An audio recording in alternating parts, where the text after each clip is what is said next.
I am Dracula. I bid you welcome. Tonight's episode of Gravely Amusing is on the history of me, Dracula. I am sure you will find this episode more inviting. I join you, but I am meeting a friend for a drink. Of beer, of course. I never drank wine. So stay and listen to them, nerds of the night, what podcasts they make. And now I leave you. Good night, dear listener. Tonight, I trust you will be gravely amused.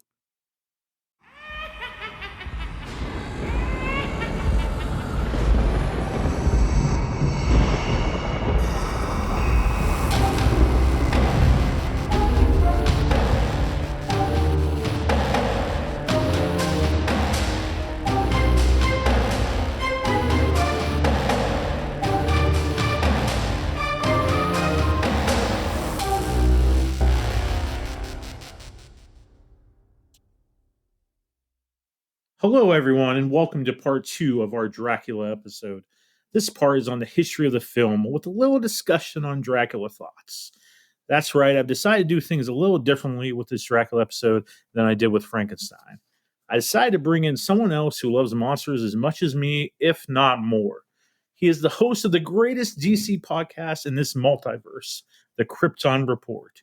He is a father, husband, retired Ghostbuster, and always has a fresh pair of underwear on. My friend, my amigo, the Superman to my Batman, Tyler Patrick. Thanks for joining me, Tyler. Hey, thank you. It's so cool to be here. It is great because classic monsters is one thing that you and I bonded over other than just comic books. Exactly. You know, and horror in general. Like, you and I, like, if there's a horror movie coming out usually and I want to see it, I'm going to go with you.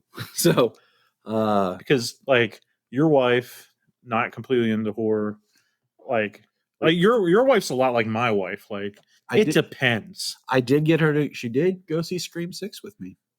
Oh. After you and I saw it opening night, we went back the next night and I saw it again and she went. It was spontaneous and she was like, I'll go. So that was pretty cool.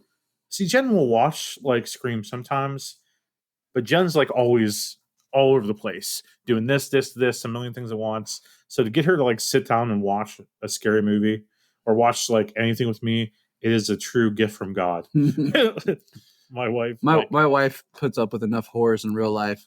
You know, she has to deal with my mother. So Hey. But no, I'm happy to be here. I love the classic monsters. Like, it's really the gateway into folklore and horror. It's a gateway drug. Just like a butter knife, man. It's a gateway knife. It's what got me. Thought about that. It got me into folklore and horror together, and even literature. If you think about it in a way, like much like you were talking about with, you know, Frankenstein and Dracula being like the first two universal icons, were both based from literature itself.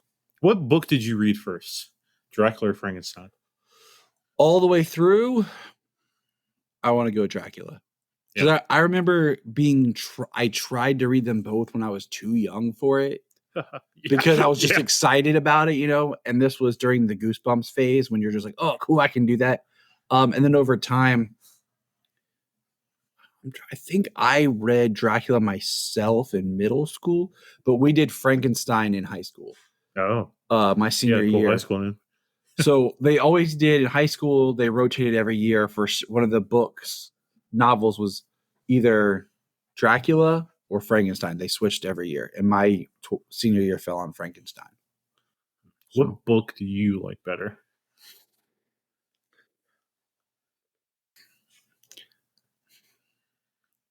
I don't know. That's a fair answer.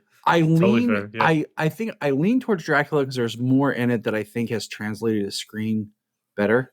Mm-hmm. And I feel like there's a culture relevance more to it. I love and hate the epistolary way that Dracula's done. Yeah. Because I feel like such a fancy word for a fancy man. Yeah. Because I feel like there's a lot in it that could be cut out. But it's just kind of character building. Yeah. That if you're doing a straight narrative, you might not. But I feel like in Dracula movies and Dracula interpretations, they cut out some of the stuff that you don't want them to cut out. Yeah. I've told you before. Yeah. That, and I've recorded this on my own podcast pitch on my Patreon for $1. Join my Patreon for $1 here on my ideas. But I'll share some. Is $1 a month, everybody. Yeah, it's great. It's a great way. Cheaper than a pumpkin spice latte. For real. And you get a lot of cool insights. But I think the problem with a lot of Dracula stuff is they make Dracula more of your protagonist. Yes. When I really think that he should appear and be very, very involved in the beginning and very involved in the end. But in the middle, he's very much your Darth Sidious. Okay. We're going to get to that. So, but I think that's ingrained in the novel with the epistolaries. Yeah. Because so much after Harker, Dracula. So what do you mean by epistolaries for those not as intelligent as you? Letters, exchanging like letters, journals, any kind of documentation. While reading Dracula last year, Bryan and I both did a kind of like a book club thing. We both were reading it at the same time last year, taking notes and talking about it. It actually inspired me on a movie idea. Yeah. That's kind of pieced together like in a digital epistolary kind of way. So like I talked about in the last part of the episode, listeners, like Dracula, the book it's all letters, and Stoker builds your suspense and almost makes you feel like what you're reading is a real event because you have so many authors writing about the same thing. And as you know, there are some other books out there. There's so many authors wrote about the same thing.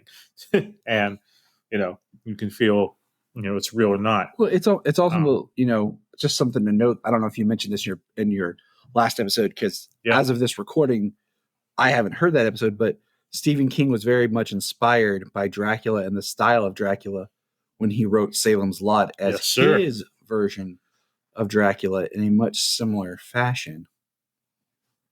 Yes. With Salem's Lot's vampires, straight knockoff of Nosferatu. Nosferatu, straight Dracula. Well, creepy looking Dracula. But yeah, so as you can see, Tyler is a huge monster fan and just a huge Universal monster fan like myself. And the question that we keep coming to that we're going to really get into in this podcast is what makes Universal Dracula? And so many different interpretations of Dracula. You have very sexualized Dracula. You have, straight hunter, monster, whatever. What makes Universal Dracula? Like, what are the characteristics of that? So we'll get into that. I think that's it's fascinating because we've talked about this a little bit here and there before about the universal monsters of what they are. And I think there's certain rules. Yeah. And I think it leans heavier into Frankenstein than it does Dracula, but there are definitely, I think, things in that for Dracula. Mm-hmm. But what's fascinating to me is, and we'll touch on this, that Universal has done other Draculas and not even play by their own rules. Yes. Like Renfield, if you will. Renfield is a Universal Dracula. The Last Voyage of the Demeter is a Universal Dracula. Yes. And Dracula Untold is a Universal Dracula. Yes. And Renfield tries to play it as if they want to do it almost if it's a sequel to the 31 film in a way. But they still miss the mark with a lot of aesthetics. So much. So before we get into the nitty gritty of that, I want to give you guys a brief history of the movie and how it kind of came together. So Bram Stoker's novel had already been filmed without permission as Nosferatu in 1922. Stoker's widow sued for plagiarism and copyright infringement, and the courts decided in her favor. Eventually, it ordered all prints of Nosferatu to be destroyed. So the Nosferatu you see today, it's a copy that, wasn't completely destroyed. So, sorry. It's so crazy that But happened. there's so many parts of Nosferatu. And I think I will talk more about that probably in a later one when we get to the Klaus Kinski remake in the 60s. Mm-hmm. I like that one a little bit better. Well, I mean, yeah. But it's so good. What'd you say? I said, of course, because it's also newer. Color and, people talk and you understand it. Yeah, absolutely. So Carl Emil Jr. saw the box office potential in Stoker's Dracula, and he legally acquired the novel's film rights. He wanted Dracula to be bigger than the Hunchback of Notre Dame and the Phantom of the Opera, which I feel are the real start of Universal Monsters, but they never get the credit. They don't get the credit. You had mentioned this before in your Frankenstein. Yeah. There is a Phantom of the Opera that a lot of times gets lumped in with the Universal Monsters, and it's complete garbage. Well, the one that gets lumped in is Lon Chaney's. No, that's the one that gets forgotten. Oh, no, I apologize. It's the one with Claude Rains. Sometimes it is in there, though. But like when you see promotional video, they go on Lon Chaney's face. But the one that they lump in with the box set is the Claude Rains. Is a Claude Rains. And it's horrible. It's not a monster movie. No. It's a violinist dude in a mask. It's Technicolor. Yeah. Junia and I watched it last year or year before. It was last year. We did a whole Phantom. Yeah, it was last year because we did a whole Phantom retrospective. But I think there is an argument in those films being they're almost like the precursor to, the era of the monster film. Your prequel, if you will. Your Phantom, I don't know, Phantom prequel trilogy. I don't know, whatever. It's kind of like if you think about it in comic book terms, those were your pulps. Oh, yeah. Got to your superhero. Yeah, dude. Yeah. That was totally right. That was your Zorro, your Buck Rogers, your Doc Savage. Before we got to Superman and everything. So how much do you think Universal paid for the rights to the novel? Well, I know because I looked it up because I wanted to. I'm all about douche. I'm all about conversions. But it says $40,000 and I put in today's money or 1931 money. In 1930, I put it in 1930. What the for 1930 would be. Yes. And then in today's money, put that in the conversion, and it's a nice chunk of change. What is it, Tyler? $732,194.01. James makes that on a weekend, doing bachelorette parties. He just doesn't talk about it. He's got it stashed away. But they acquired those rights. They got the exclusive rights to Dracula, bro. So another thing that I put in the last part of the podcast. So Stoker, 8 days after he published that book, he put on a stage play so he could have the rights to the stage play. Smart. Immediately. Smart. And he had 2 people in the audience. Didn't know what the heck he was doing. It was like a dramatic reading, but it got him the rights to that stage play. Smart man. Who do you think was originally supposed to play Dracula? I know you probably know that. First choice. I'm like 99% sure it was supposed to be Lon Chaney. There was someone before him. Was it? Oh man, his name's. I'll give you a clue. I'll give you a clue. The Clown Prince of Crime. I know who it is. It's the guy who played Gwynplaine in The Man Who Laughs. But I just can't remember. Conrad. Yes, Conrad Veidt. Yes. So Conrad, if you don't know, played a movie called The Man Who Laughs. I still need to see this movie so incredibly bad. I still haven't. I have It's it. hard to find. You have it? I have a digital copy. It's a silent film, so I don't have to worry about subtitles. But I have it Touche. digitally. Yeah, I definitely need to see it. I need to see it. But he played He played in that movie in 1928, and the look of him and The Man Who Laughs was actually an inspiration for the Joker. Thank you, Bill Finger. But Vine returned to Germany, fearing his English was not good enough to do sound pictures because he did all silent work. So he goes back to Germany. Universal's like, well, who the heck are we going to hire? They go after. They don't hire him, Lon Chaney, because he did Hunchback of Notre Dame. He did Phantom of the Opera. He was the man. But Chaney left Universal because he felt they didn't pay him enough because he was their man. He is working for MGM at the time. So, and he was doing a remake of some movie called Unholy Tree. And he decided that would be his first sound film. So Universal wasn't paying him enough. But then they offered him a bunch of money. He dies, dude. And that proved kind of a big issue. So Lemieux was not interested in anybody else than Lon Chaney, but he ended up deciding on Bela Lugosi. Because in spite of those good reviews for stage portrayal, Lemieux instead considered more established screen actors. There's a whole list of all these actors that he wanted other than Bella. He wanted more established people. He wanted to be taken seriously because they just won the Oscar for All on the Western Front, All Quiet on the Western Front. So, and that's what got Lemieux to actually be able to create the Universal Monsters with that win. So Lugosi played that role on Broadway. And to his fortune, he happened to be in Los Angeles with a touring company when the film was being cast. So against studio opinion, Lugosi lobbied hard and he won the executives over. But he mostly won because he agreed to only be paid $500 a week for 7 weeks of work. So they got Bela Lugosi for $3,500. In today's money, Tyler, how much? You said $3,500 he got paid for the role.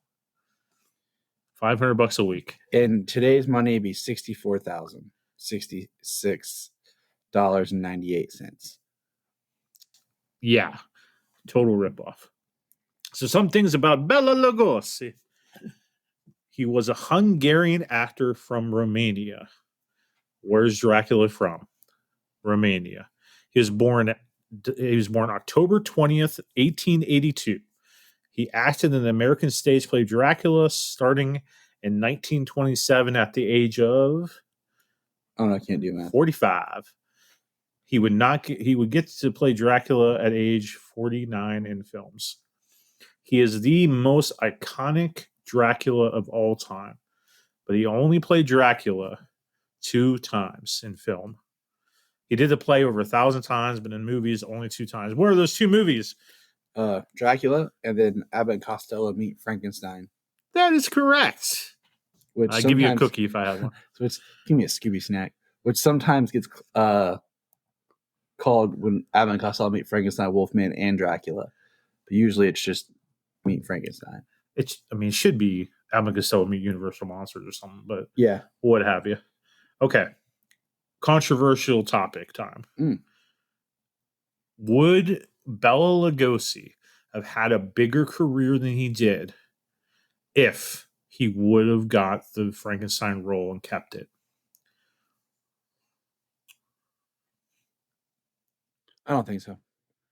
So Dracula, I think because, then Frankenstein right away. But I think if you look at even if we were to just watch Dracula and then watch The Wolfman Meets Frankenstein, which he played the monster in. Yeah, and he was horrible. And just watch those, horrible. Okay, without even going into the Frankenstein films. Yeah. I think he would have just gotten lost as being a monster. Yes. Because some reports said he didn't take the role because it wasn't a speaking role. Like he would just grunt and he'd look stupid. And he's like, I'm not a scarecrow. It's so funny that the big top actors who are the monsters all played the monster in one film or another. Yeah. You know, and I think if Lugosi had played Frankenstein, he would just have been pushed more into just being a monster. And I think it would all blended together. You would have had this definitive. Been more typecast if he would have took that role? Yeah. Yeah. Because I don't think he would have he would have kept getting pushed to the back and not brought to the front like he does in other films later. But you know, you think about it, he does an iconic Dracula. Karloff did an iconic Frankenstein's monster. Yeah. But if it's the same person, I think you kind of lose some of the iconography of either, because I think it diminishes Dracula and it diminishes Frankenstein. Mm. Yeah, I see. That's the thing that, and we talk about this all the time. You know, our two key words that we always talk about, because you're my pal, is canon and continuity. Yeah. And when you have Renfield played by Dwight Fry in one movie, or mostly in Frankenstein, when you have Dwight Fry playing Fritz, the Hunchback, and then the very next movie he's playing an assistant character, and it's supposed to be a continuation, and then he's playing Carl. Like, it drives me nuts. So if you do that character, you got to do it the whole way. The best thing with Dwight Fry is he's a very good actor. Yeah. That it's the same with Edward Van Sloan, if you look at it. Sloan, man, yeah. You know, because he plays Van Helsing and then he turns around and plays the other doctor. Yeah. Yeah. But I feel like he finds a way to play him a little bit different. But Fry disappears more. His prim, proper Renfield, and then his like, Fritz. There's enough there that they disappear into the roles. Sloan starts to get along towards the line a little bit. But Fry. What if Fry would have played Dracula? It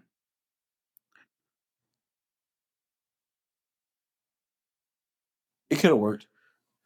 Like, I'm honestly thinking why he didn't play Dracula when they switched to David Carradine.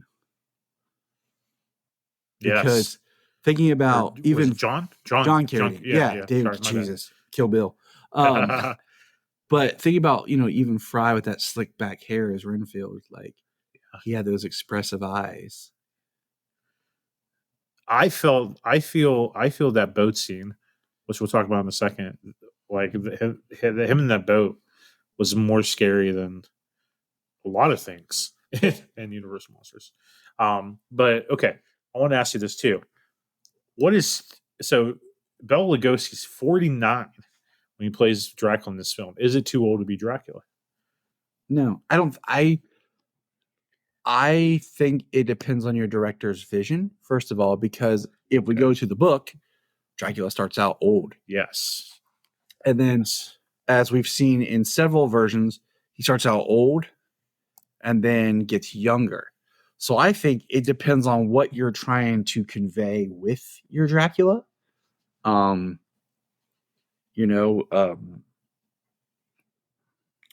With being, I think, as an actor, sometimes being at that middle age part can be good in the sense that with some makeup and things can make you look younger, and with some makeup and things can make you look older without it feeling too forced, But I really think it's what the director wants. I don't think a 20-some-year-old Dracula really works. He needs to have a little bit of a regal, too young, a otherworldly matureness about him, like 30s. I think Dracula should be 35 to 45. I think that's a good buffer. Because that's kind of when you're like, you're a man, What's that like? I'm still waiting. But yeah, I mean, because you don't want him to feel like a child.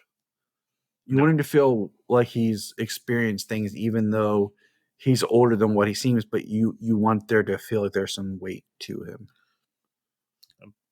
My man, for real. So Dracula began shooting on September 29th, 1930 at Universal on a $355,050 budget, which in today's money is I'm doing the my money guy. Doing some conversions. They did 30. It took 36 days to film, and the budget was something. While he's doing that math, an actor recalled about filming, "I can still see Lugosi parading up and down the stage, posing in front of a full-length mirror, throwing his cape over his shoulder and shouting, 'I am Dracula.'" If I round up, yeah, it's $6,309,000. I like those small budgets. I mean, it's still like that's still like even today is like if you were to shoot a movie for $6 million. I mean, though it's reported that the first Insidious film was shot for $1 million. My man Juan.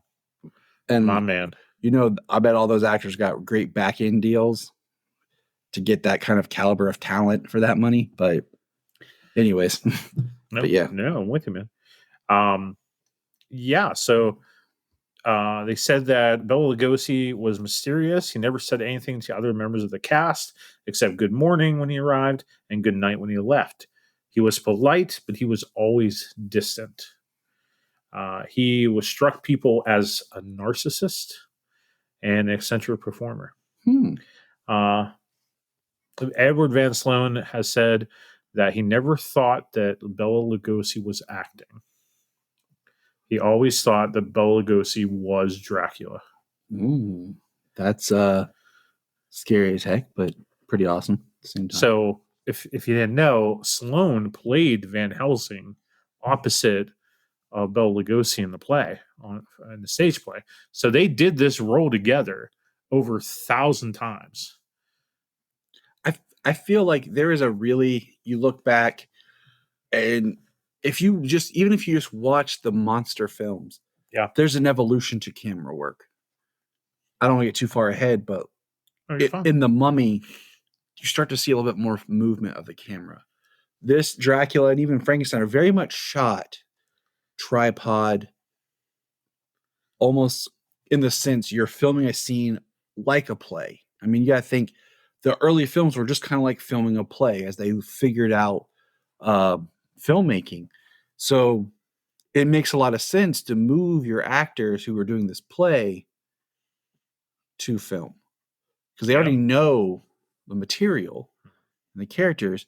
Really what you're just doing is creating a little bit more elaborate sets and then experimenting with where the camera goes. I think that's the way to go. I mean, these people know their roles. Especially at this time. So it's just like when they do some Broadway musicals and they'll move them and they're going to film a film version. And every now and then they'll get maybe one or two people from the Broadway show that bleed into the film version. Mm-hmm. And I'm just kind of like, just get the Broadway people. Like it's easier than trying to have like Junia loves Les Mis. Yeah. Great musical. Okay.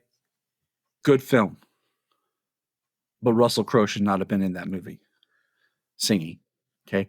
Russell Crowe should have been in the version they did that was based on more on the book, not singing. Okay. He doesn't even have a French accent in it. Okay. All I'm saying is you should just got the guy from the Broadway production. And I think Russell Crowe could have nailed it if he would just have one day more. I don't think he had that one day. I mean, just have another day, just another destiny, man. One more day. So the movie premiered in New York City on your birthday. I know. 1931, though. February 12th, 1931, New York City. Valentine's Day, 1931, in the rest of the United States. See, I knew that.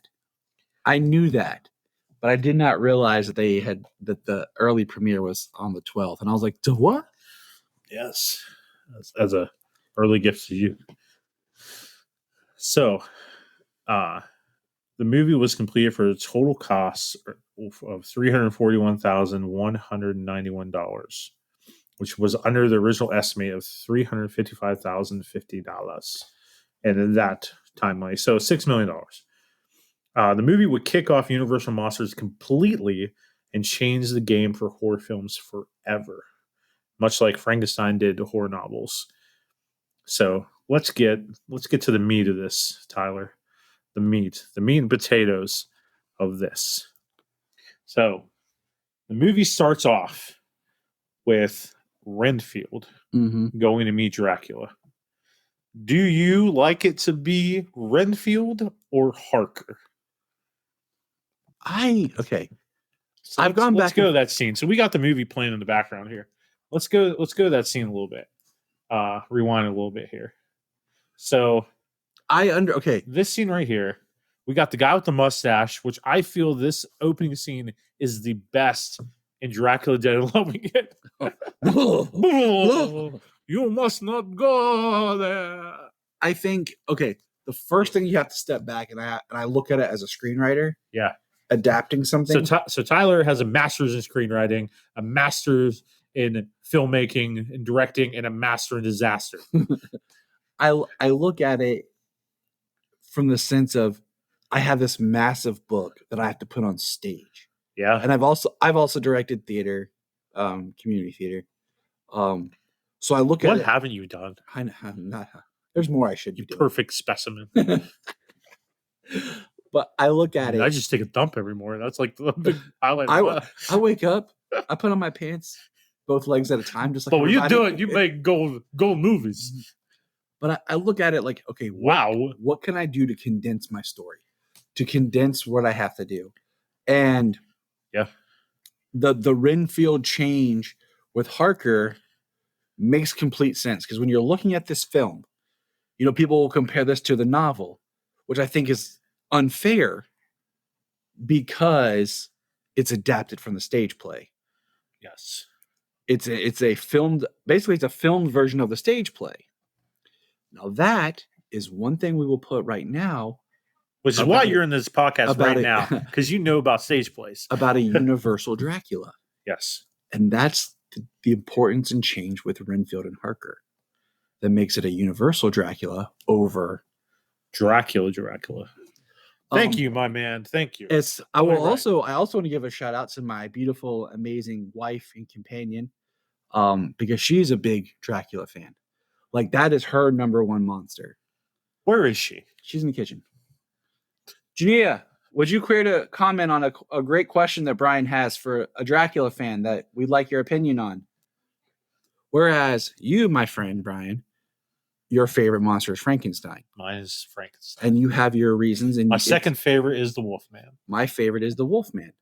For my reasons. Okay. But your favorite is Dracula. My favorite is Dracula, yeah.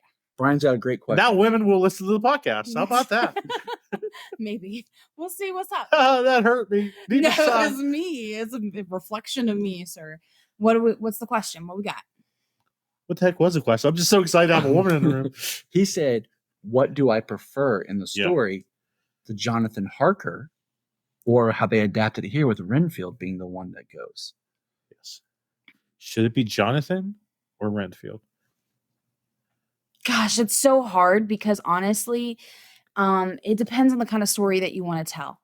Like, do you want it to be something that is a little bit more layered? But I mean, honestly, if we're going to go back to the classic Dracula, because that's what we're referencing here, I'm guessing. Yes, Universal's Dracula. Universal's Dracula, I feel like the Renfield perspective really works. And I feel like, honestly, when you add Jonathan Harker to it, it may become more convoluted, more like muddy, I guess. And I feel like that's great in the books, but for a movie adaptation where you're trying to really get your audience's attention and get to know such an amazing character like this, like, yeah, this works and it works well. I feel like part of the reason why Jonathan Harker would even want to be present, or we would want him present, is because of Mina, but if we don't have Mina, why do we have Jonathan? That's kind of how I feel. So Junia Patrick, ladies and gentlemen. For real. No. I think, also with what she was saying, I mean, I think with the Renfield thing, you get a great scene in this one a little bit, but also in just the idea of like the seduction, where Renfield is basically he gets his great turn to the dark side type moment. Harker doesn't turn and become Dracula's familiar. No. But having the Renfield familiar basically turned here at the castle and then being this agent servant as he crosses on the boat, I think actually improves and helps the story. So, okay. So in the book, Jonathan is built right from the start as a man of logic.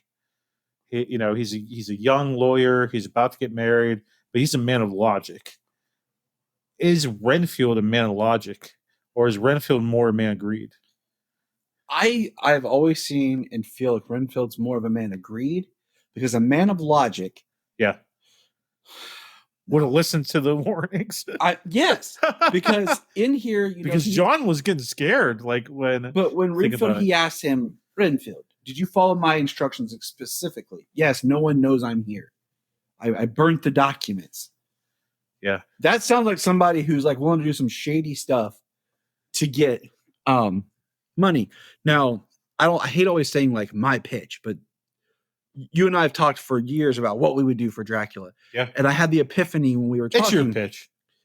Was having both of the characters as frenemy rivals, where they both end up, they're battling for this account. They're battling for this, Renfield wants the money for him. Jonathan wants this big money to marry Mina. They both go to the castle.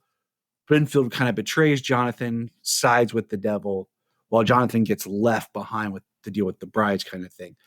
I think that's your cheat workaround to have both this storyline and be faithful to the book. Yeah. Yeah.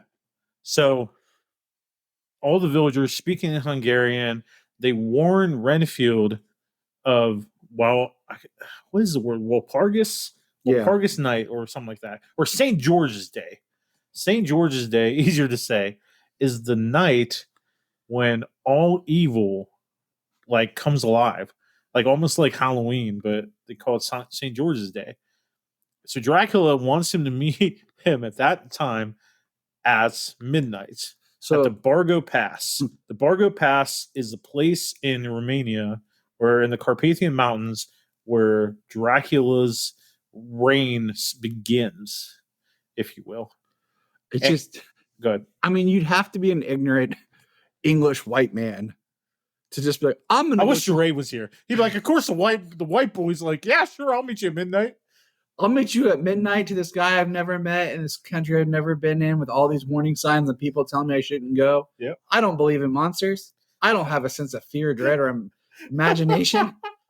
Trey would be like, now, if Renfield was a black man, like, it just... He was a black man in the Universal in the NBC one, yeah. But wasn't that wasn't that produced by Universal Television? So would he be considered a Universal Dracula? He would. Ooh. He would. I haven't finished that show. I haven't either. I have it. The Blu-ray is in my PlayStation right now. Janine and I had to get back to the library, but I think I have it digital ripped, and I think it's on the NBC app too. But we won't go down that rabbit hole for that show. No. But the actor that played Renfield in that was a black man. Yep. He was a great black man. I can never remember his name, but he's also in Sweet Tooth. He's also Mr. Abasanya in Ted Lasso. Yes. Janine and I both liked him from Kenneth Branagh's Cinderella. Ooh. He played the prince's main servant, assistant, number one, Vizier? Whatever. Yeah. So anyway, Renfield, greedy piece of junk. Okay. The first live action scene of Dracula is coming out of this coffin in this crypt. Is it perfect? Is it not enough?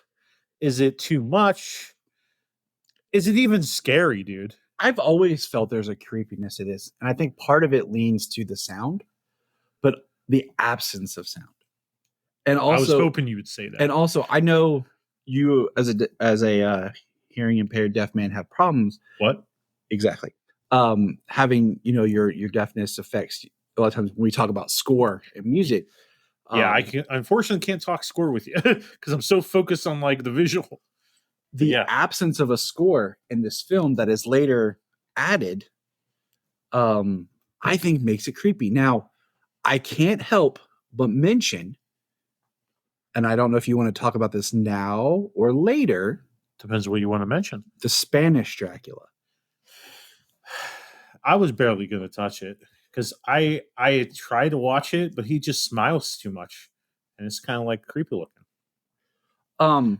I mention it because I did watch it, and for your listeners who don't know, the Spanish Dracula. Think of it like this: they would film this from 6 a.m. to 6 p.m. Yep. Spanish Dracula 6 p.m. to 6 a.m. Yes. So same script, same sets. There's even shots in the Spanish version that are the same insert shots. Mm-hmm. And I swear to you, there are shots in the Spanish version of Lugosi, like wide shots, that they didn't put in this film. Yeah, that's correct. You're absolutely right. It's actually longer. Yes. In a lot of ways, I was doing research.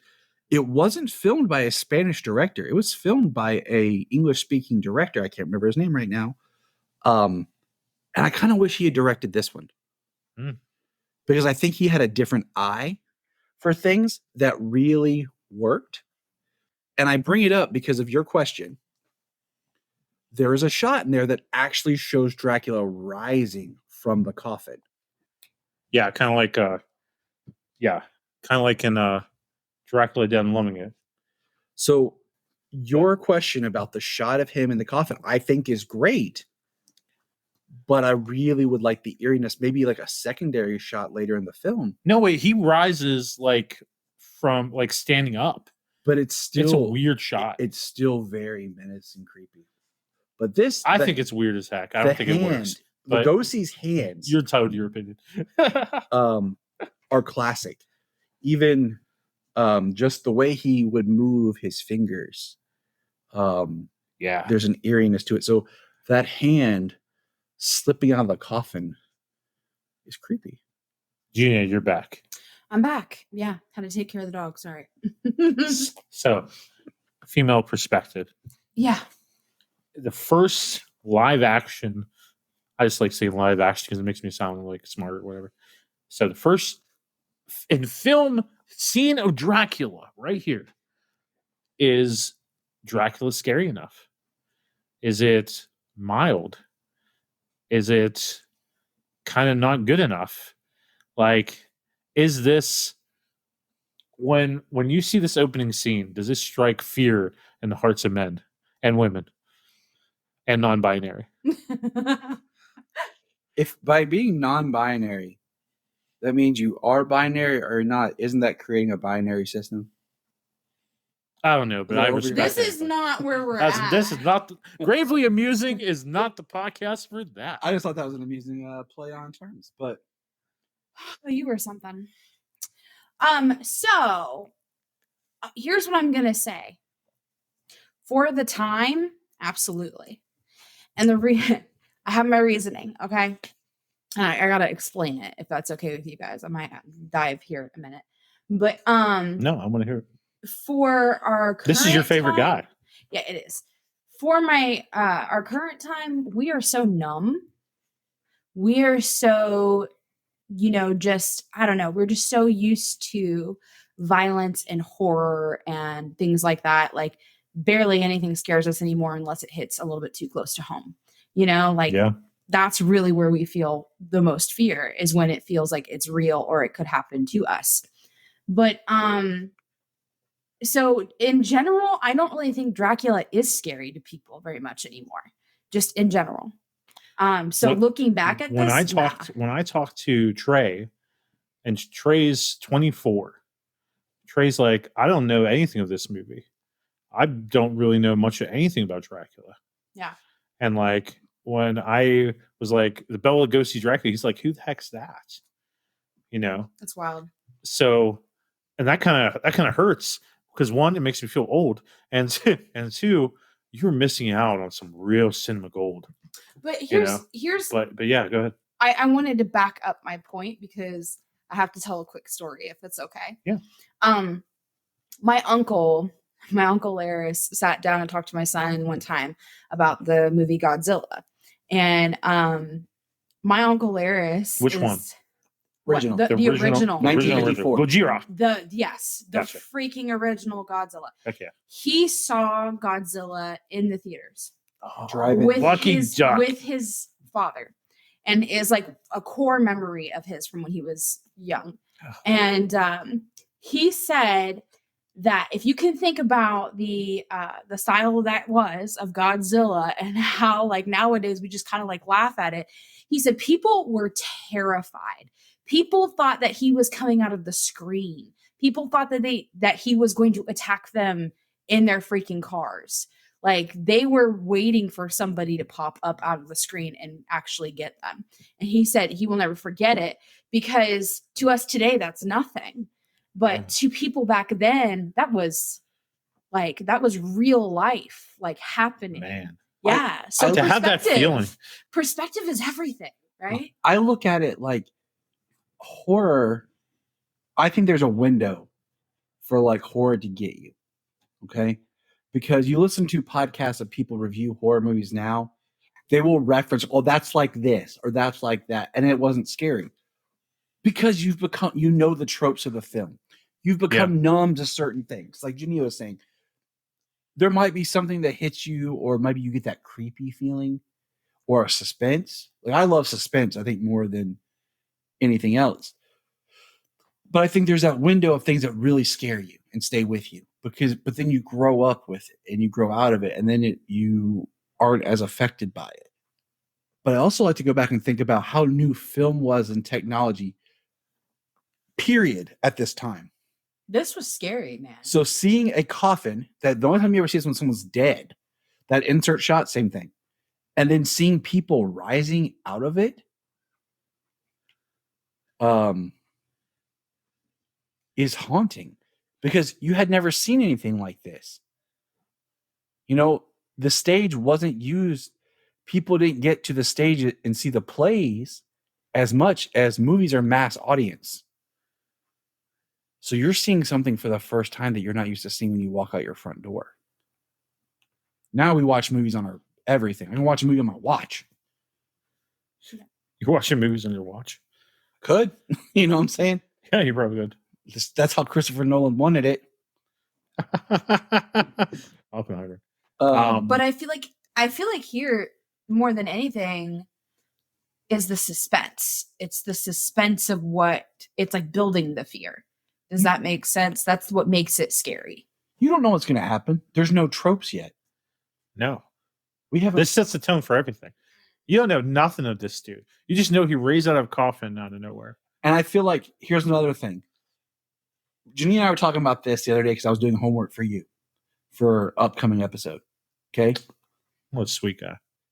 That there starts here, your character's scary.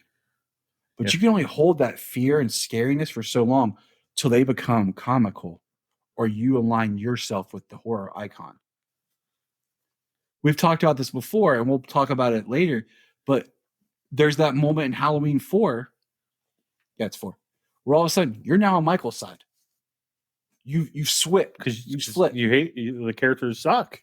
You know what I'm saying? So Dracula, I think the problem with Dracula, like you asked me this is it was horror, it was iconic, then it got to be a joke, parody, and it's yet to bring back in completely that the fear that the character. I think the closest it's come to being scary again was the BBC Dracula. The Klaus Bange, this is Bange, however you pronounce it, Danish people. I think that's when it was scary again. I'll be honest with you. Like, I made Junia watch the second episode on the Demeter again with me because she hadn't seen it. And the first episode we watched back in 2020, that was genuinely scary. It made the character creepy again. Man, Claude knocked it out of the park, man.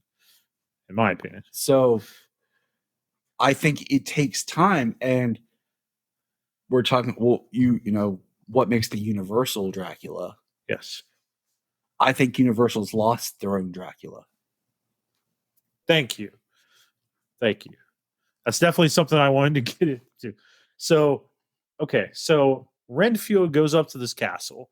Dracula is the coachman, just like he is in the book.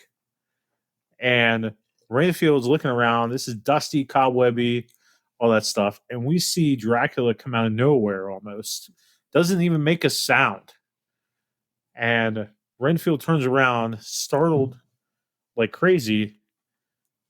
And there's good old Dracula with this candle and just says, "I am Dracula." Even the name Dracula And like, doesn't have the fear that it once had, the creepiness. It's now almost comical. yes.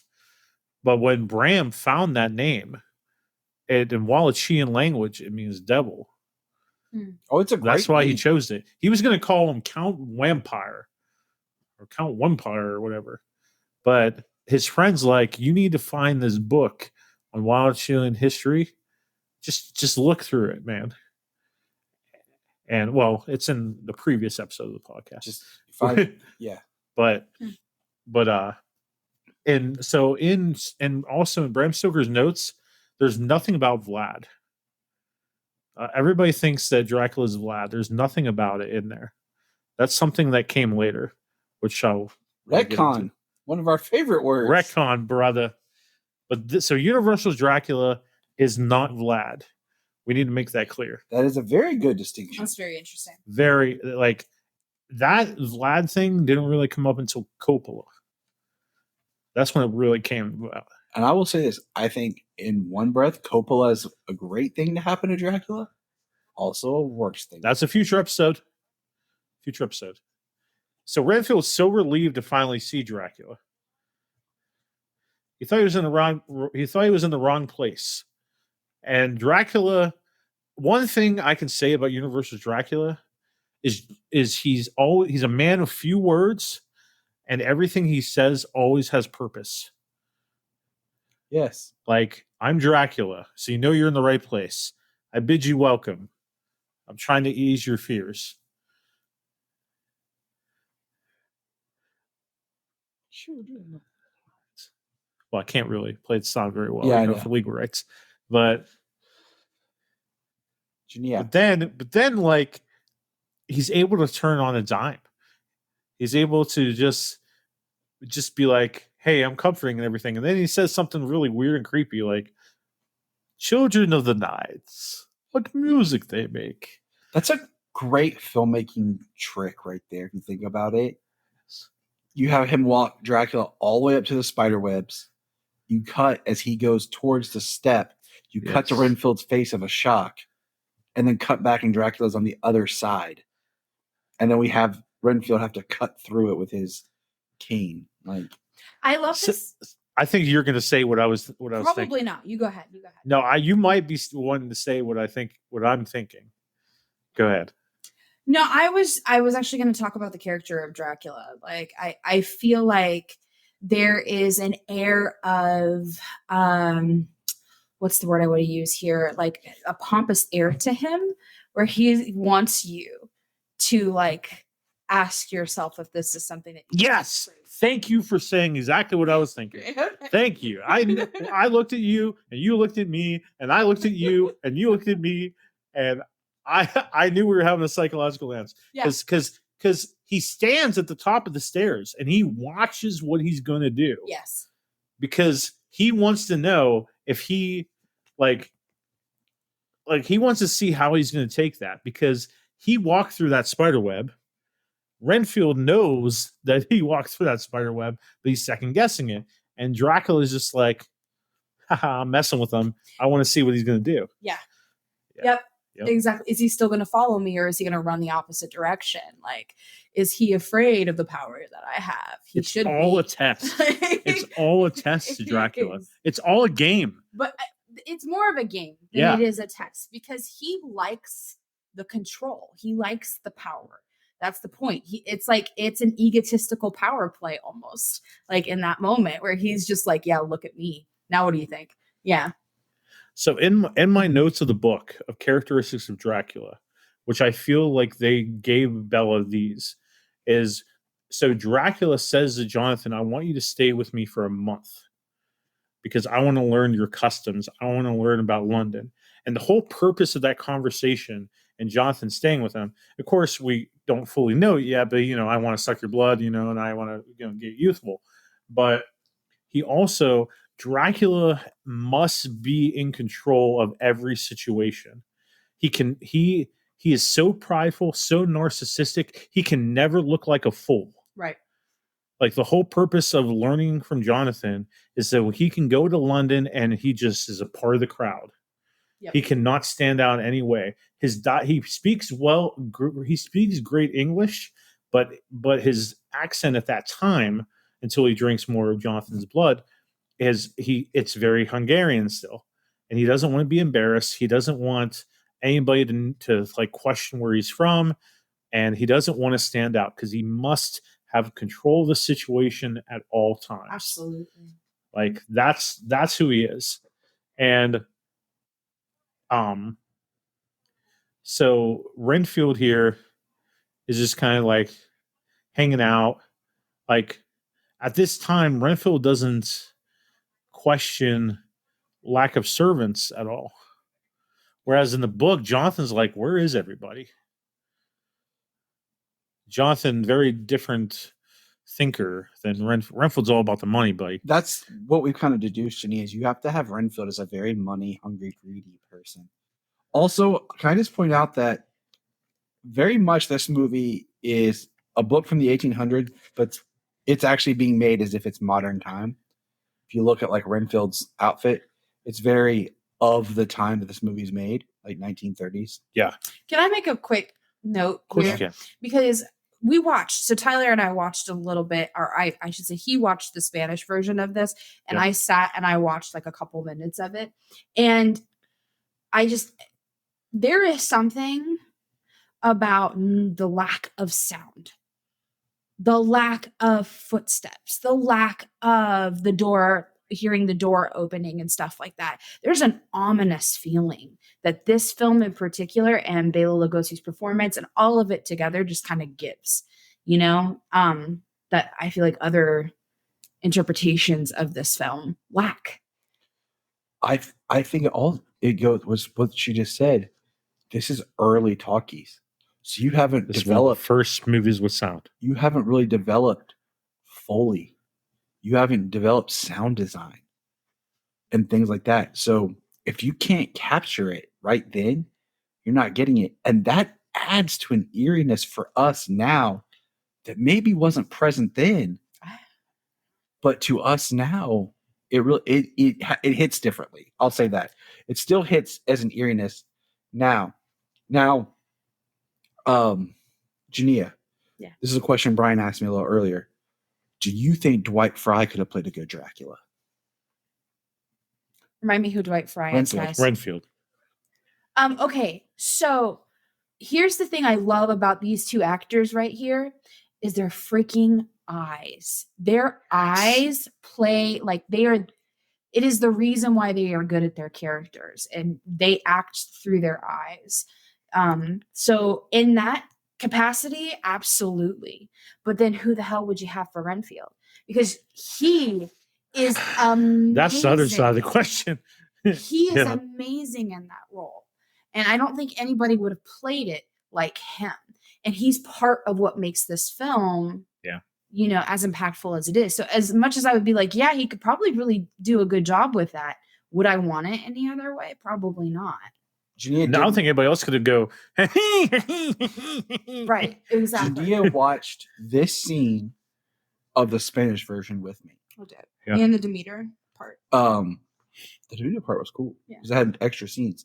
But she watched the Renfield stuff and said, the other actor was playing it differently, but not wrong. No. Like both versions and interpretations work.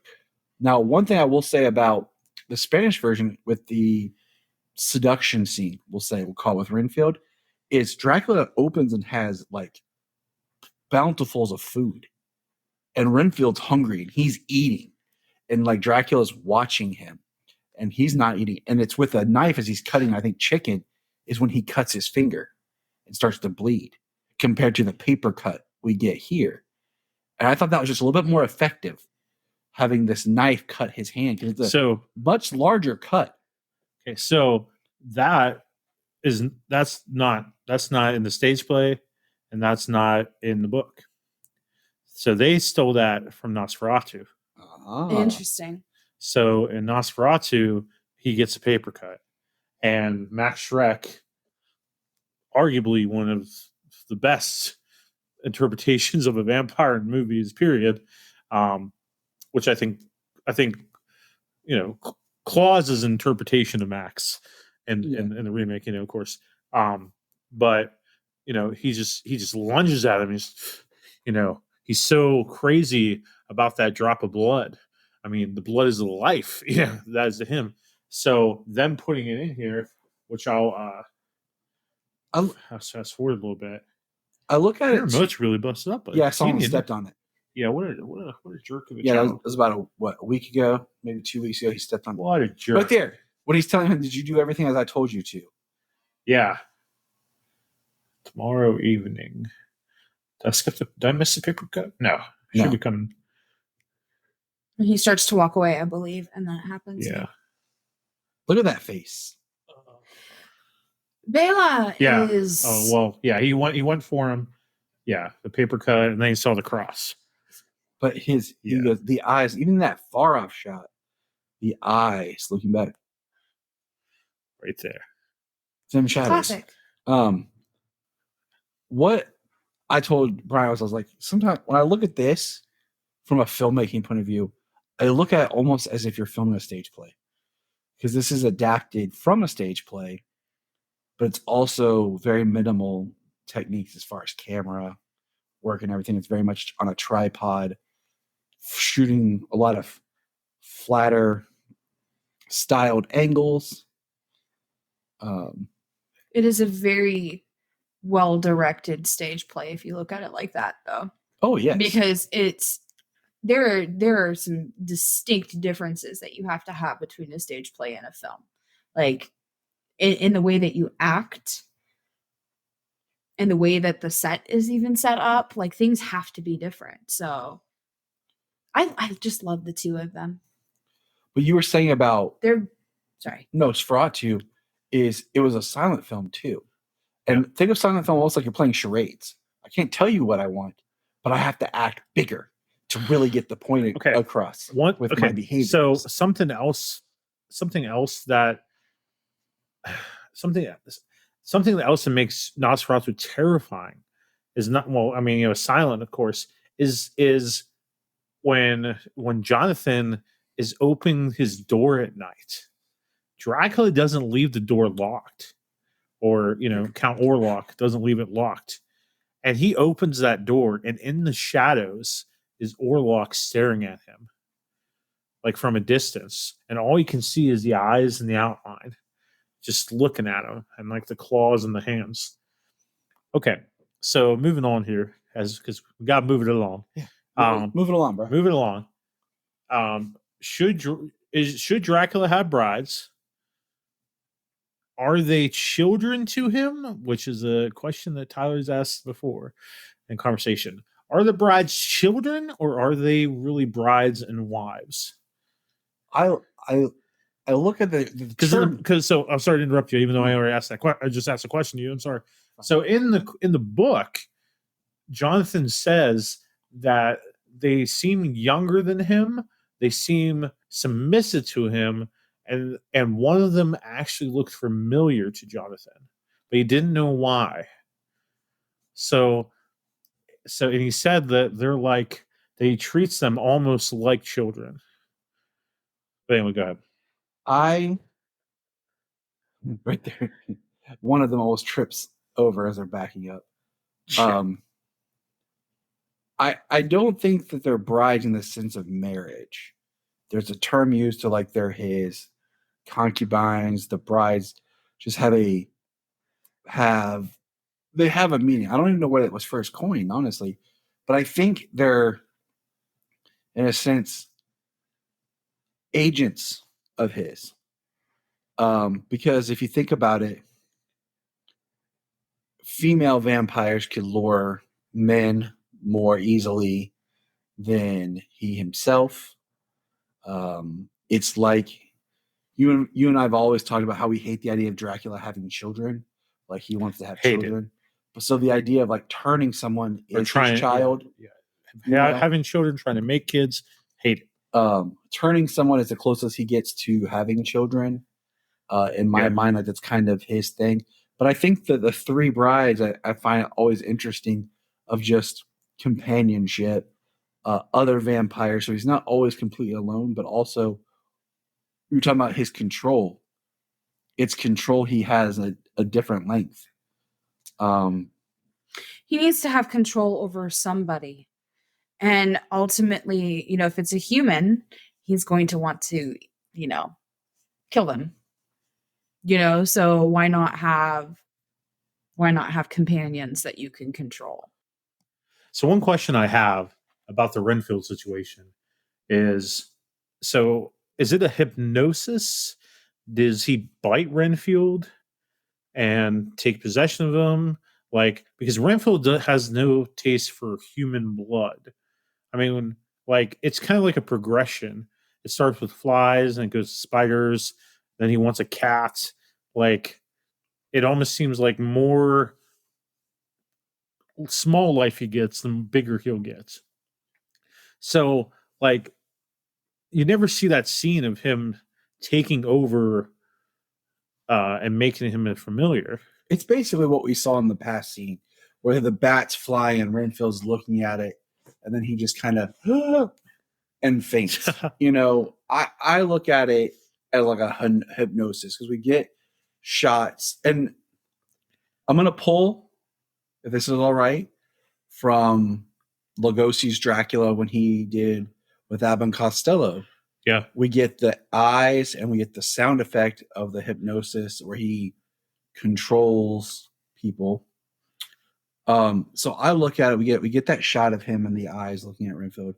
I look at Renfield's very weak-minded. First of all, definitely, he is focused on his money, and Dracula has put him in this hypnosis, and he needs the lives because he says lives is in the blood. Now, I think in a way, maybe that's how Renfield keeps himself alive, is through the insects.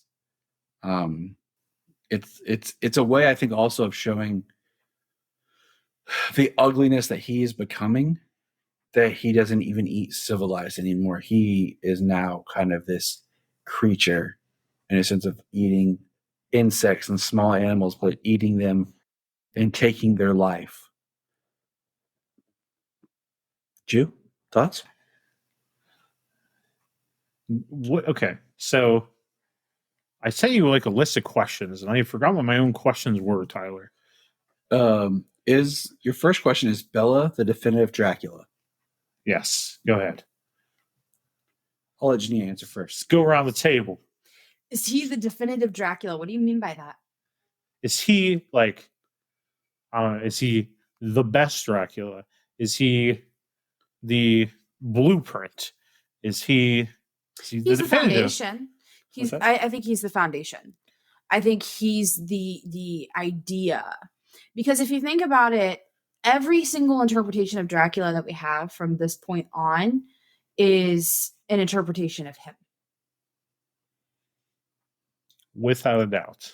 There is characteristics in every single Dracula adaptation from here on out that hold characteristics that we see here from Bela, whatever you want to say his name is, from the way that he carries himself, from the lighting on him, to the way he speaks, to just his mannerisms, and just in general, like every Dracula that's out there has something that comes from him.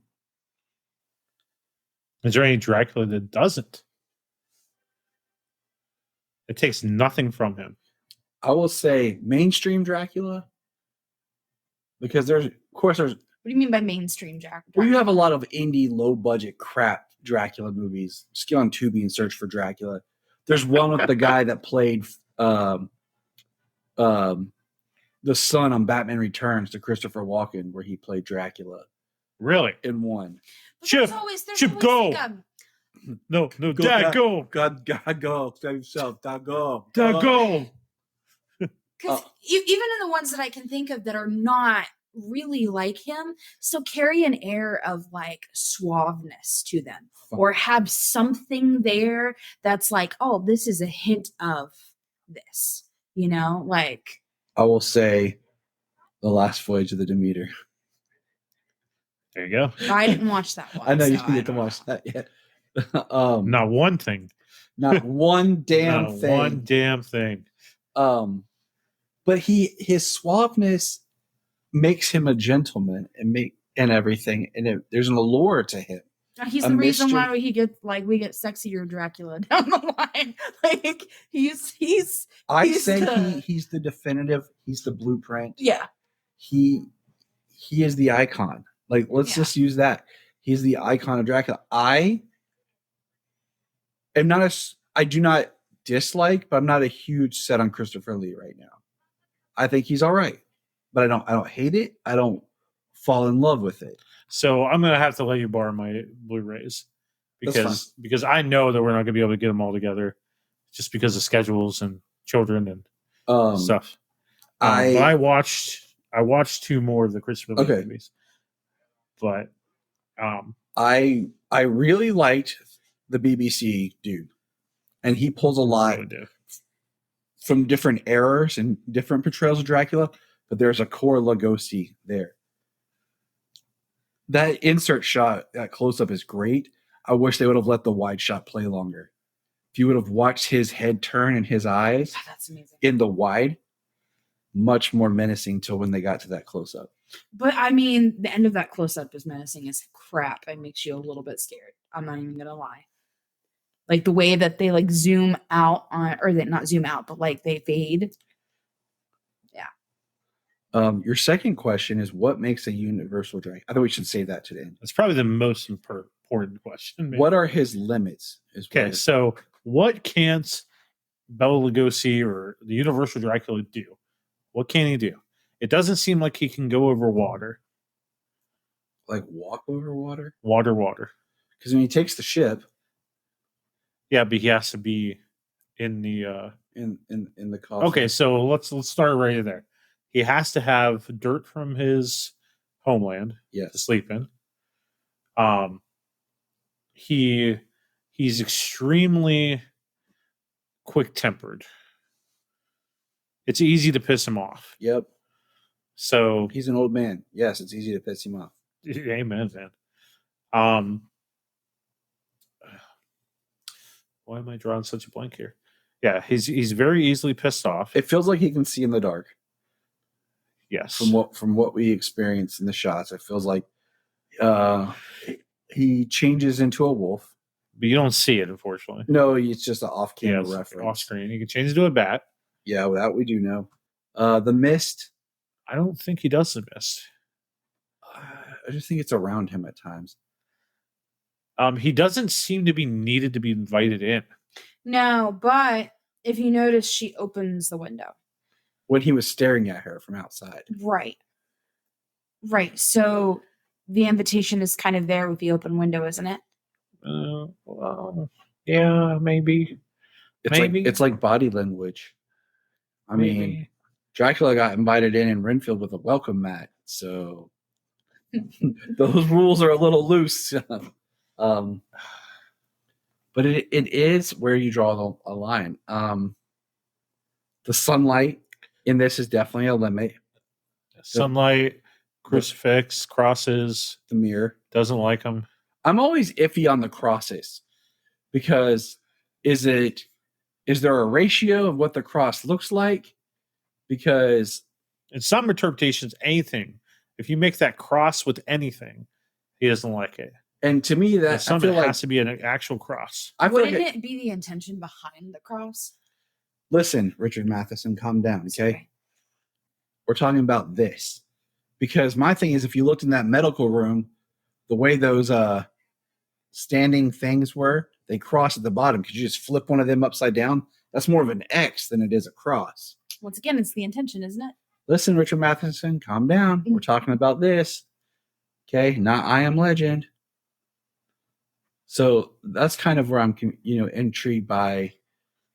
I think it's more of the religious cross, the sign of God. But why does Dracula hate God? In the context of this, Context of Universal Dracula, why does he hate God? Why does he hate the cross? because he is the absence of, he's evil. He's supposed to be evil, the Prince of Darkness. What does this Dracula want? New territory. Like he wants to move out of Romania, his backwards world, where they know about him, and to go to a new place where he's not known, that he can experience new life, culture, women, new taste in blood. Junia. What makes he what is his limitations? Is he sexy enough? Is he tempting enough? Is this Dracula even supposed to be sexy? Is he, Oh, he's supposed to be alluring for sure. Yeah. Absolutely, because he's temptation.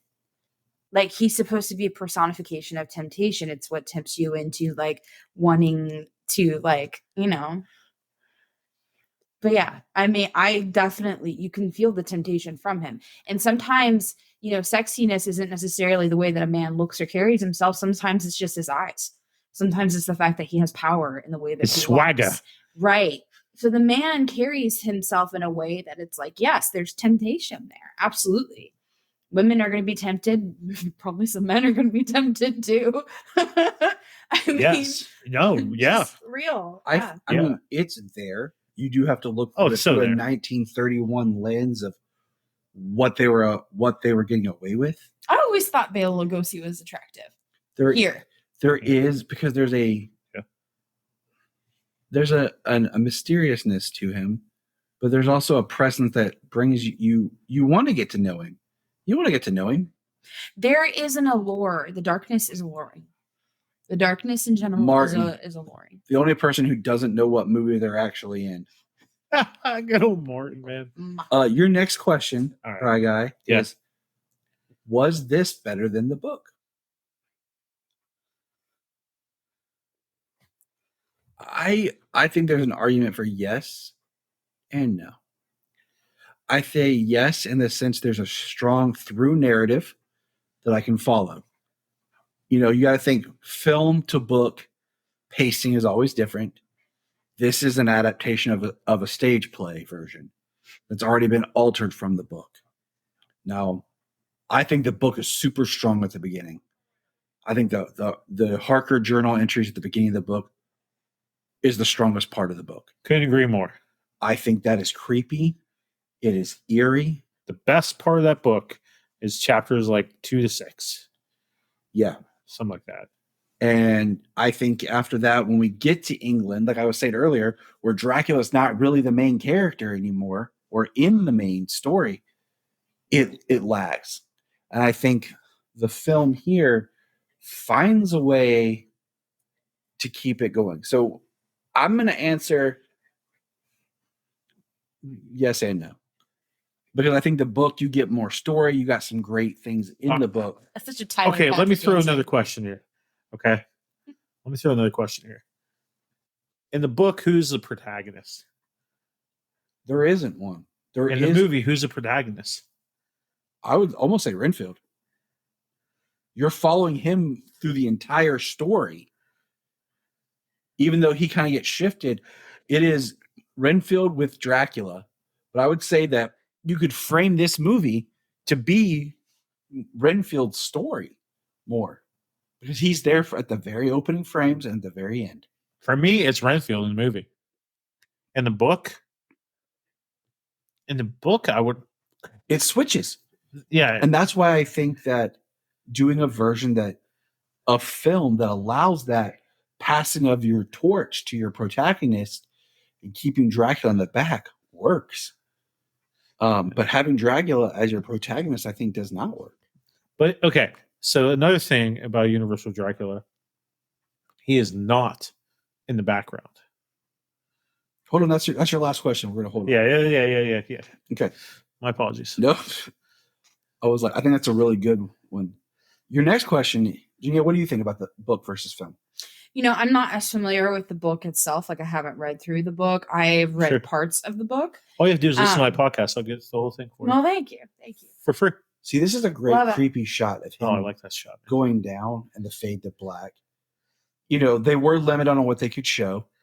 And I think her delivery right there the next day with like the eyes just kind of wide and dreary is creepy.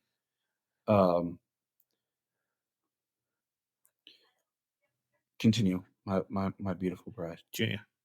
Yeah, no, I think this shot's ruined by Harker's pants. Just throw that out there. I love how every single time I start to talk, you like just talk right over me.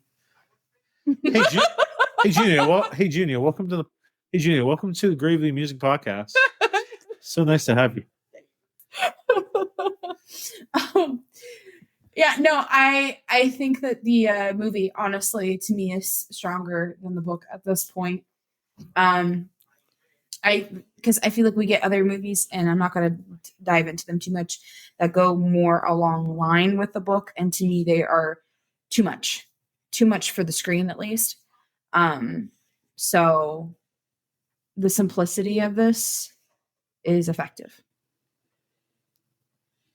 Tyler, my next question.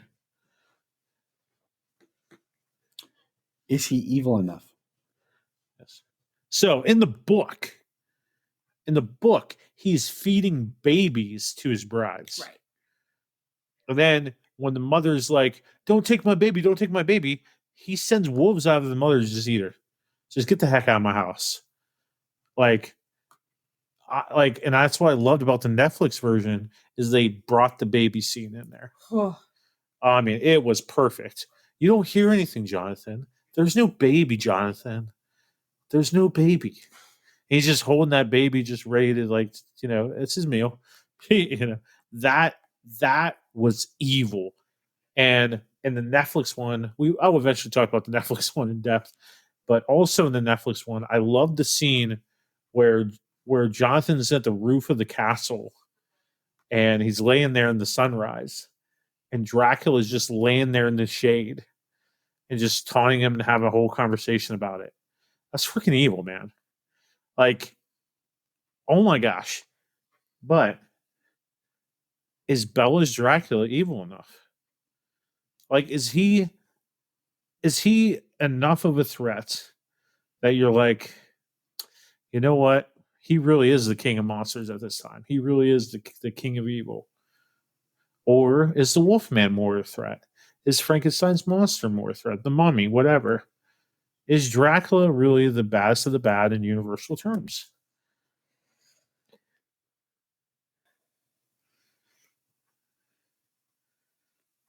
I feel like that's a very heavy and hard question to answer, to be honest with you.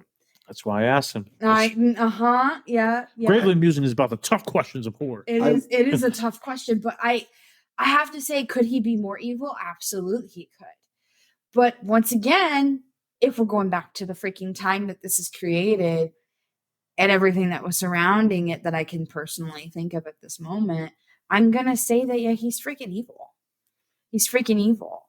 And maybe it's not the outright, I'm killing a baby evil, but like, I don't know. Maybe it's just my biased opinion though. Those pants are evil. Those pants are evil. Yeah, those pants He's are terrible. quasi-evil. I would the Diet Coke of evil. With his, is he evil?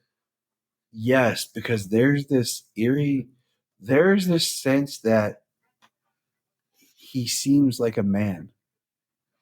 Okay, because the Wolfman, not to dive too much, Larry's not evil, but he turns into the monster. He's evil. Yes. The Frankenstein monster always has kind of an allure of evil as he is a child mindset breaking free, like a wild id of fear and just lashing out at the world. Right, but he's not inherently like evil within him. Right. Like He's not. But what I was saying with Dracula is he is always the monster. and So we don't always see that he's the monster, but he is always the monster. And I think with the other monsters too that we're comparing him to is they don't always relish in the fact that they are the monster. He is like, yeah, I am the freaking monster. And that mindset, He loves what he is. yes, that mindset makes him very evil. And very dangerous. And I think, like Junia said, for the time that this was made, he was representing what he could. All right. So Next question. did Bella make the character better in the end or ruin it? I would say So the original, let's go to the original description of Dracula in the book. He's tall, thin, old man, long white mustache, all black, Hungarian, Romanian man, but he's very old. He also, as he feeds, he becomes younger in the book. yes. And Universal Monsters, Dracula, he does not get younger as he feeds. He is just the way he looks. But Bela Lugosi was Hungarian, just like in the book. And every Dracula after that, if there's a parody of it, they mock the Bela Lugosi voice. Every other Dracula doesn't do it. They do whatever voice they got. Christopher Lee barely talks. Yeah. So, did Lugosi's portrayal strengthen the character being something completely different? Or did it actually hurt it in the long run? Because, and I say that in that once he did that and he did it the way he did in his own way, every other interpretation tends to try to be a copy of it, which he'll never surpass. Almost like people see Christopher Reeve. My man, I was about to say that. That's what's in my mind. Like, if we brought it back around. That's why I'm your brother. I'm like, yeah, I would say this. I think the aging down in the book works for the pacing of the book and in film where you take the time to do that. This moves rather quickly. It's only like an hour in like 7 minutes or something like that. Yeah. But not this podcast. No, not this podcast. We can talk for another 4 hours if we want to. But we won't. But we won't. I think the mustache description in the book, okay. But I think as a vampire with a mustache, that's stupid because that thing will be blood all over it. Okay? I don't like the mustache. I don't like the mustache either. No. There's only like one person who can pull a mustache. Okay. And that's my man, Mr. Ted Lasso. And he ain't Dracula. Okay. All I'm saying Tom Selleck and Alex Mother Flippin' Trebek, rest his soul. Yeah. But what's his face? Sam Elliott. Sam Elliott, yeah. Ron Burgundy. But I think that Martin Lugosi played the character and became so iconic that he made the character something. And he held the fear, he held the imagery. Because much like I said, like watching House of Dracula, House of Frankenstein, and seeing Carradine, he's a joke. Yep. Okay. Carradine sucks. He did. I haven't totally sucks. Lon Chaney Jr. If you have Dracula and Dracula does not have a presence or an air about him that is this strong, what do I want to say, like commanding air, like you're not, no, just no. He put such a stamp on it that, like I said earlier, you could say it ruined the character now in the sense because everyone's parried it, made fun of it, and has made it such a goof over time that it's maybe brought the character down. But he gave the character what it is. When you hear Dracula, you might think of, Our kids, for example, love Hotel Transylvania. Love it. They watch it. Sayla watches it year round.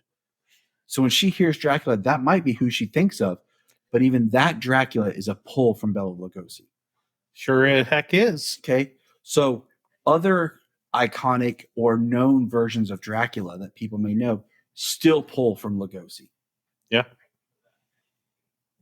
I just say this. Christopher Reeve. As we've been watching Dwight Fry again, and you guys asked the question about whether or not he could be Dracula, I just have to say it. I don't think he's menacing enough. I think he's great, but I don't think he has the menacing air that Bella has. Okay, fair enough. I say no because I don't feel he has the suaveness. I think he's the unsung hero of the Universal Monsters that doesn't get enough credit from his portrayal of this and the threats that set the stage for whenever Igor shows up, which Absolutely. He's fantastic. He's so good. Okay, what's the next question? the last question. Okay, stop the last question. Okay. Okay. Does Dracula need Van Helsing? No, he does it because you barely have Van Helsing in this. I'm sorry. You barely have Van Helsing in this storyline. And I know this might be an unpopular thing that I'm saying here, but Renfield and Bela basically hold this freaking thing, the two of them. And you could almost not have that character there and it still be effective. I'm just saying. Well, that's the last time we have Junia on the podcast. No, I so think- you're telling me this whole movie could do away with Van Helsing? I mean, as difficult. Renfield's in a nut house. Yeah. He can't do crap. I'm just saying, like, the character is so minimal here. In other iterations, I would say that we need him for the storyline for sure. But in this one in particular, no. No, you don't necessarily need him here. Okay. So if you take him out, who's the one that I knew you were going to ask that. who's the one that brings him to the senses and says this is the threat that's really going on? Well, I mean, you have it's Jonathan here, right? Jonathan is on the sideline with Jonathan? yeah. Dr. Seward's kind of just right. kind of there. Right. Yeah. I mean, Jonathan being the person who, is trying to, Right here. I point to this conversation right here where Dracula's like, you know what you know. I will be honest. Yeah. Like he knows. He knows who he is and what he is. You're too late, Van Helsing. My blood flows through her veins. Yeah. She's mine now, buddy. And he says to him, I think it's before this, though, he says, you've only lived one life. Like, who are you? You only have one life to live, and you're almost near the twilight, buddy. I think I just feel like Jonathan could be the person that's like, you're screwing with my woman, like. But in the text of Universal Monsters, Jonathan's not that dude. Yeah. Well, yeah.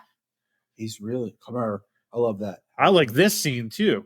When he tries to hypnotize Van Helsing, he's too freaking mentally strong. And I think that Yes. goes back to what I said earlier about Winfield being a weak mind. yes, Van Helsing is a strong mind. the strongest. I think Van Helsing and Dracula exist in a relationship much like Batman and the Joker. Yes, you betcha. You betcha, sweet Bippy. But in the context There, of you can listen to this podcast now. I didn't say you bet your ass. I said you bet your sweet Bippy. There you go, people. It's for your in-laws. So they'll be like, oh, I can listen to this. I think that Van Helsing has a great character role. I think the way that the book is done, you need Van Helsing. So much better. In here, I think in this, you could almost take him out and just have another character be the one that like finds literature on a vampire or something. going back to that idea of the stage play where we say You're only siding with her because she shows her your boobs. If I showed you my boobs, you would side with me. think back to what we talked about. He's not fully siding with me though. If you listen to his words, he's saying, and you know, Well, he's not going to fully side with you while I'm in the room because he's so scared to lose me as a friend. He doesn't want to totally offend me. No, I'm just saying, like, think of how many characters from the book have we cut out of this? We got rid of all of Lucy's suitors. Yep. Okay. Yeah. We made one the suitor her dad. Yeah, or Mina's dad, her ward, or whatever. Yeah, whatever. Yeah. Okay. No Quincy. Quincy's such a big part of the book. So, in the context of this film, Van Helsing himself, you could have made him a different character that was there more, or I feel like could have made him Dr. Seward. You could have made him Dr. Seward.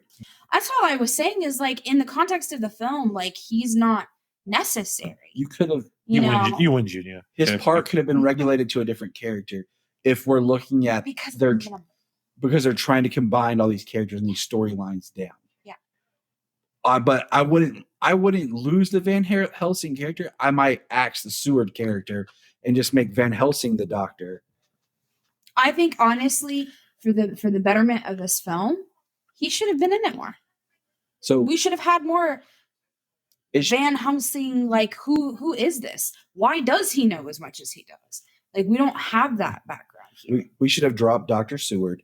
Yeah, it should have been Van Helsing as the Doctor who ran the asylum, who had the occult knowledge and everything, and just combine those two together. Yeah. There's no garlic in this too. Can we throw that out too? So your last question. I thought there was garlic in it. Like Martin could have been cut from this movie. Your last question is what makes probably the most important question. What makes Universal Dracula? Now, it's funny because Junia, you missed at the beginning that Universal Studios bought the rights, the sole rights to Dracula. So only they could have the control of the stage play, the film, and everything. Everything. They could for this movie, this character. They own Dracula. Okay. At this time. So who is it again? Sorry. Universal. Universal does. Okay, yes. So Carl Emil Jr. So this is, Universal's Dracula is Bela Lugosi. Yes. His portrayal is Universal's Dracula. I don't even care if I watch a movie like House of Dracula. Carradine, Lon Chaney Jr. No. Lon Chaney Jr. is Count Alucard. Okay. Not even putting them in the same sentence. Yes. Carradine, not Dracula. He was just pretending. Okay. Just like Ian Glenn is Alfred and not Bruce Wayne, Carradine is just a dude trying to pretend that he's Dracula. Okay. They're Dracula. Just like Glenn Strange is not Frankenstein. Bela Lugosi, not Frankenstein. It's Boris and Boris alone. I will go Boris and Glenn. Glenn's my number 2. Glenn. Glenn's okay. But not Chaney. But Bella didn't do nothing. But not Bella or Chaney. Yeah. It's sad because we say this because Universal with Lugosi carved their iconic Dracula. And I think a good conversation would be, as you go through these monsters, has Universal let their own legacy down? Oh, that's a question for the season finale of this. Because after when you and I had our Wolfman conversation and things. Yeah. We'll get there. Okay. Because I feel like you're definitely going to be on the Wolfman podcast. Dope. I would be heartbroken if not. I'll just probably have you maybe even lead that whole thing. Like this is an hour and a half of Tyler talking. Now back to Bryan Peters. Because we talked about earlier that technically, you ready? I'm listening. Technically, the Universal has also cultivated Nick Cage's Dracula. Yep. The Voyage of the Demeter is a Universal Dracula. Okay. Jonathan Rhys Meyers on the TV series is a Universal Dracula. Okay. Luke Evans is a Universal Dracula. Van Helsing. And Van Helsing, the film, is a Universal Dracula. Okay. Now, all those are under this moniker of Universal Studios. Christopher Lee is not a Universal Dracula. Right. Christopher Lee exists outside of the Gary Oldman's not a Universal Dracula. That's interesting. So, with that knowledge, when you think of Universal Monsters and Dracula, it's Lugosi. And yet they haven't been able to carry that legacy that they cultivated themselves. That's so interesting. I mean, I feel like each and every single iteration that you just talked about, there is there are those key factors that we've been discussing this entire time, like the suave energy, the I just had the temptation of each one of them is there. Trying to think what else.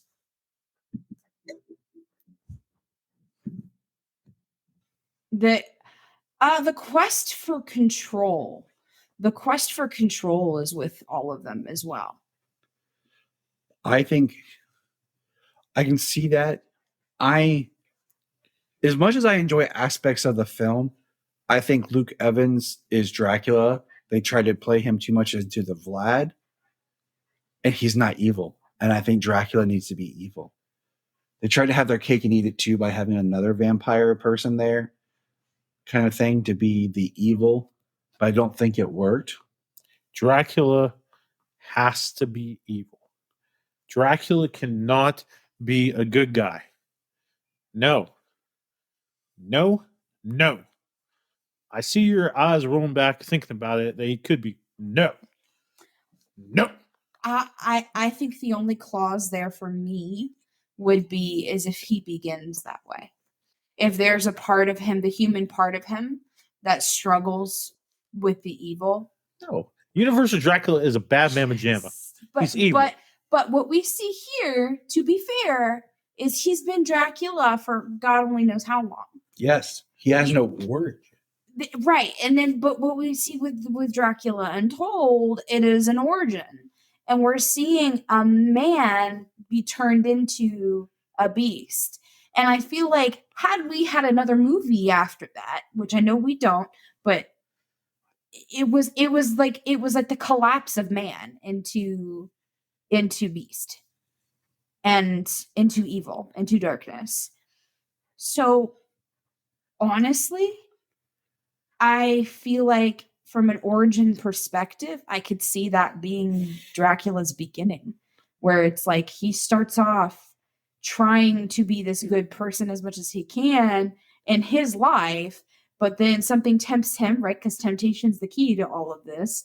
So something tempts him into darkness. He falls into darkness, does, battles with himself, but ultimately the darkness takes over.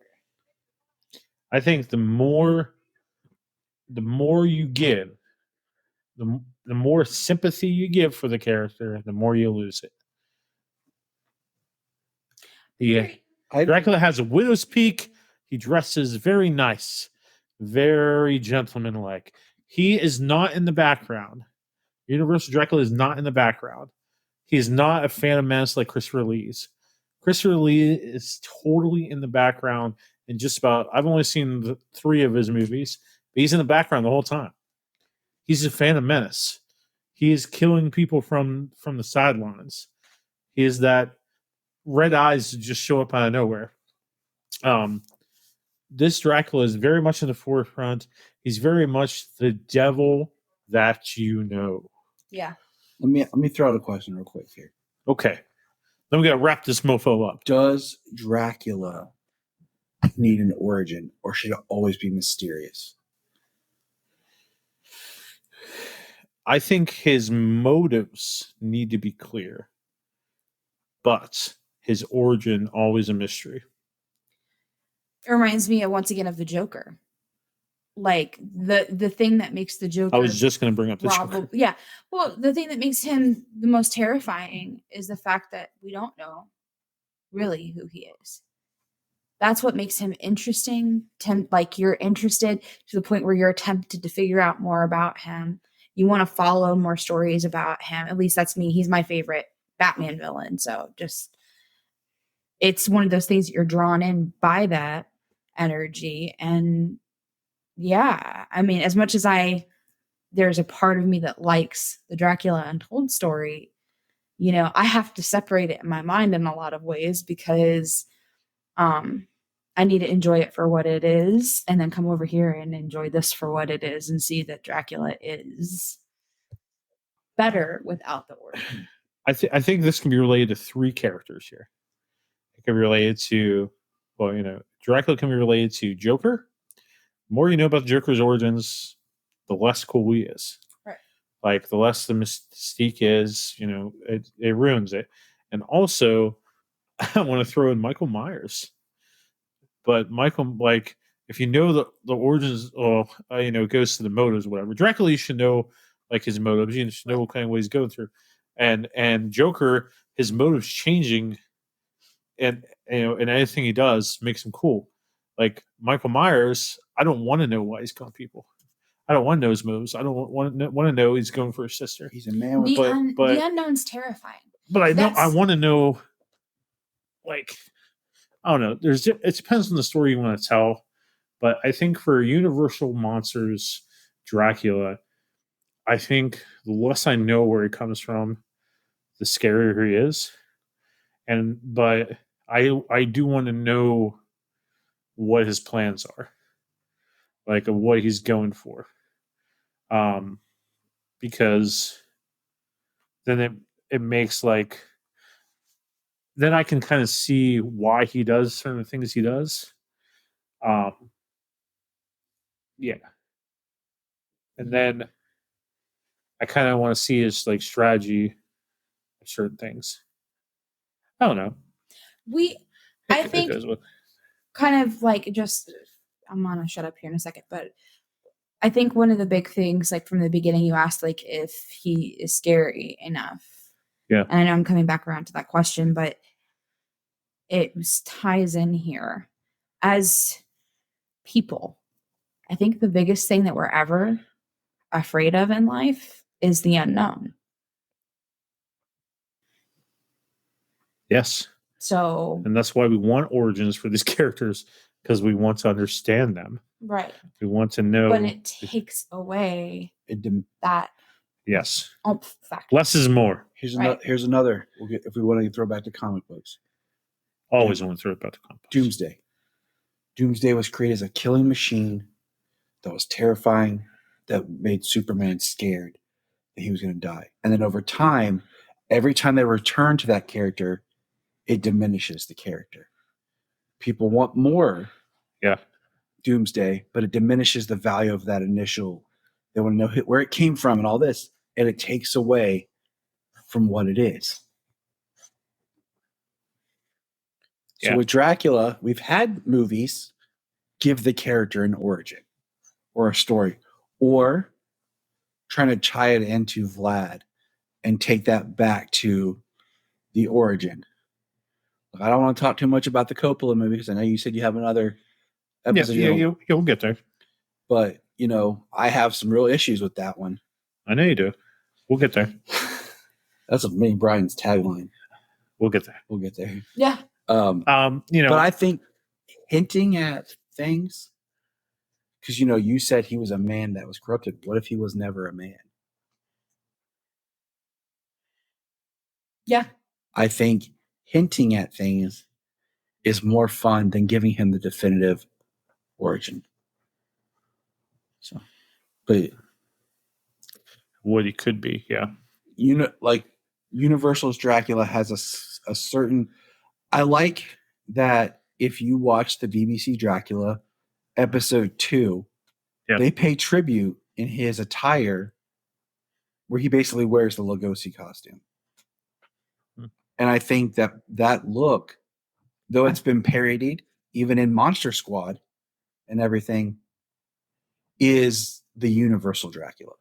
Like, you need to have a look that comes very close to that. Adam Driver for Dracula. Adam Driver for Dracula. It's the first thing that popped in my head. Good work. Well, everybody, that is Universal's Dracula. That's the scary side of it. The book and the movie and the conversation with Tyler and his beautiful bride, Junia. Thank you very much for joining us. I hope that you were horrified. I hope that you laughed. I hope that you were at least gravely amused.